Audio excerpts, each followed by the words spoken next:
Hi friends, welcome to Karna Fantasy Cricket. இன்றைக்கி நம்ம பார்க்க போகிற மேட்ச் பார்த்திங்கன்னா champions trophy semi-final first match வந்து பார்த்திங்கன்னா இந்தியா vs ஆஸ்திரேலியா. இந்தியா வந்து பார்த்திங்கன்னா லாஸ்ட் 3 மேட்சாக இந்த ஸ்டேடியமில் தாங்க விளையாண்டுருக்காங்க. இந்த மேட்ச் எங்கே நடக்குது அப்படின்னு பார்த்திங்கன்னா துபாய் இன்டர்நேஷ்னல் ஸ்டேடியமில் நடக்குதுங்க.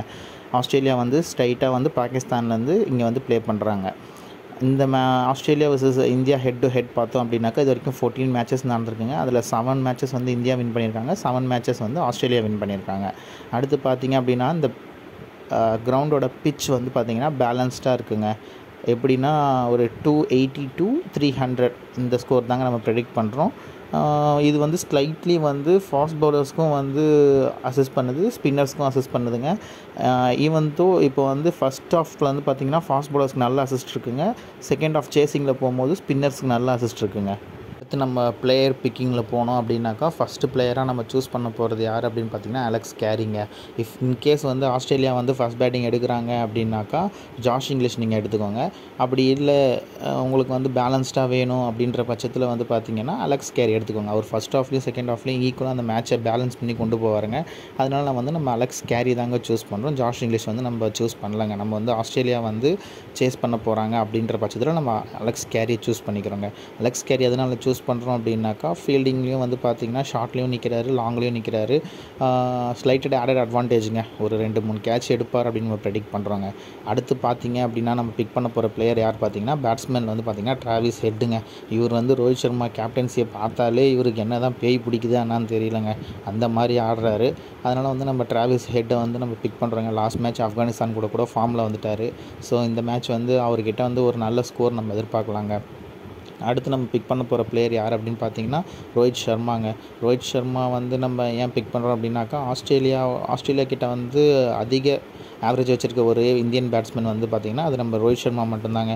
அவர் ஸ்டார்டிங்லேருந்தே அவர் அடிக்க ஆரம்பிச்சிருவாருங்க. இன்கேஸ் வந்து இந்தியா வந்து ஃபஸ்ட் பேட்டிங் எடுக்கிறாங்க அப்படின்னாக்கா நீங்கள் ரோஹித் சர்மாவை எடுத்துக்கோங்க. ஏன்னா அவர் வந்து ஃபஸ்ட்லேருந்து டிஸ்ட்ரக்டிவாக தாங்க போவார். அவர் விக்கெட் போனாலும் பரவாயில்ல, டீம் ஸ்கோர் ஏற்றி விட்டுருவாருங்க. நம்ம வந்து டிராவிஸ் ஹெட்கிட்டேருந்து வந்து பார்த்திங்கன்னா நம்ம இன்றைக்கி ப்ரெடிக்ட் பண்ணுற ஸ்கோர் வந்து 60 to 70 ப்ரெடிக்ட் பண்ணுறோம். ரோஹித் சர்மா கிட்டேருந்து வந்து பார்த்திங்கன்னா நம்ம ஒரு 40 to 60 ரேஞ்சில் நம்ம ப்ரெடிக்ட் பண்ணுறோங்க. அடுத்து நம்ம பிக் பண்ண போகிற பிளேயர் யாருன்னு பார்த்திங்கன்னா விராட் கோலிங்க. இவர் பாகிஸ்தான் கிட்டே வந்து ஒரு நல்ல செஞ்சுரி அடித்தார். லாஸ்ட் மேட்ச் வந்து நியூசிலாந்து கிட்டே வந்து அன்ஃபார்ச்சுனேட்லி கிளென் ஃபிலிப்ஸோட ஃபினாமினல் கேட்சில் வந்து அவுட் ஆகிட்டாருங்க. ஸோ வந்து நம்ம அன்லக்கி தான், நம்ம எதுவும் சொல்ல முடியாதுங்க. அதுவும் இல்லாமல் நல்ல இன்டென்ட்டில் இருக்காருங்க. வந்ததுலேருந்து அடிக்கணும் அப்படின்ற இன்டென்ட்டில் தான் வராரு. ஸோ அவரையும் நம்ம பிக் பண்ணிக்கிறோங்க.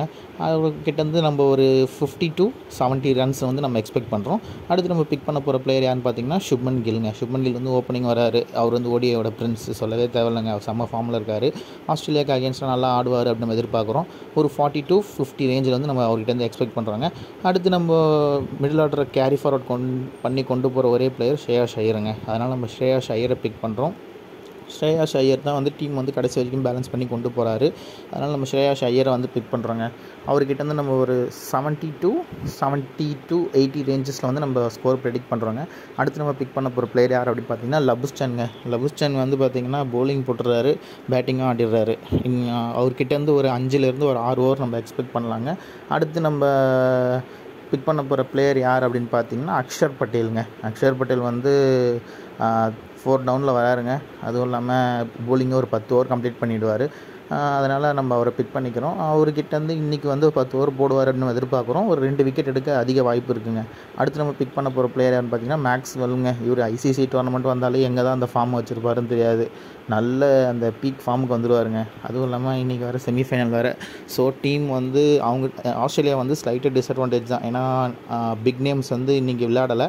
ஸோ அதனால் வந்து பார்த்திங்கன்னா நம்ம அவர்கிட்டேருந்து தான் நம்ம ரன்ஸ் கொஞ்சம் எதிர்பார்ப்பாங்க ஆஸ்திரேலியன் போர்டும். அதனால் அவர் கொஞ்சம் ரெஸ்பான்சிபிலிட்டி எடுத்து விளையாடுவார் அப்படின்னு எதிர்பார்க்குறோங்க.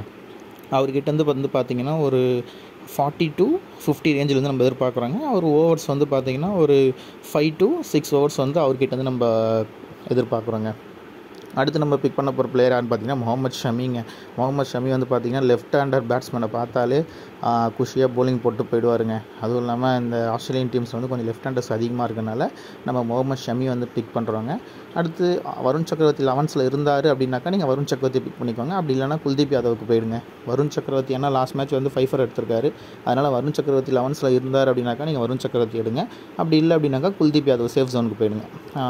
இதில் வந்து நம்ம அடுத்து நம்ம கேப்டன் வைஸ் பார்க்கும்போது நம்ம பிக் பண்ண போகிற கேப்டன் யார் அப்படின்னு பார்த்தீங்கன்னா டிராவிஸ் ஹெட்டை நம்ம கேப்டனாக பிக் பண்ணுறோம். இன்கேஸ் ஆஸ்திரேலியா வந்து ஃபஸ்ட் பேட்டிங் ஆடுறாங்க அப்படின்னாக்கா நீங்கள் வந்து டிராவிஸ் ஹெட்டை கேப்டனாக எடுத்துக்கோங்க, ரோஹித் சர்மா வைஸ் கேப்டனாக எடுத்துக்கோங்க. இஃப் இன்கேஸ் இந்தியா வந்து ஃபஸ்ட் பேட்டிங் ஆடுறாங்க அப்படின்னாக்கா நீங்கள் ரோஹித் சர்மா கேப்டனாக எடுத்துக்கிட்டு வைஸ் கேப்டனாக டிராவிஸ் ஹெட்டுக்கு போகலாங்க. இதுதாங்க நம்ம ஃபைனலைஸ்டு அவுட்புட் டீம் பாருங்கள் எப்படி பேலன்ஸாக இருக்கா இல்லையா அப்படின்றத கமெண்ட் பாக்ஸில் சொல்லுங்கள். இஃப் இன்கேஸ் எனி சேஞ்சஸ் நம்ம டீம் வந்து அப்டேட் பண்ணுறாங்க. அவ்வளோதாங்க, இதாங்க நம்ம ஃபைனல் அவுட்புட் டீம். ஸோ நம்ம சேனலை லைக் பண்ணுங்கள், கமெண்ட் பண்ணுங்கள், சப்ஸ்கிரைப் பண்ணுங்கள், மறக்காமல் அந்த பெல் பட்டனை ப்ரெஸ் பண்ணுங்கள்.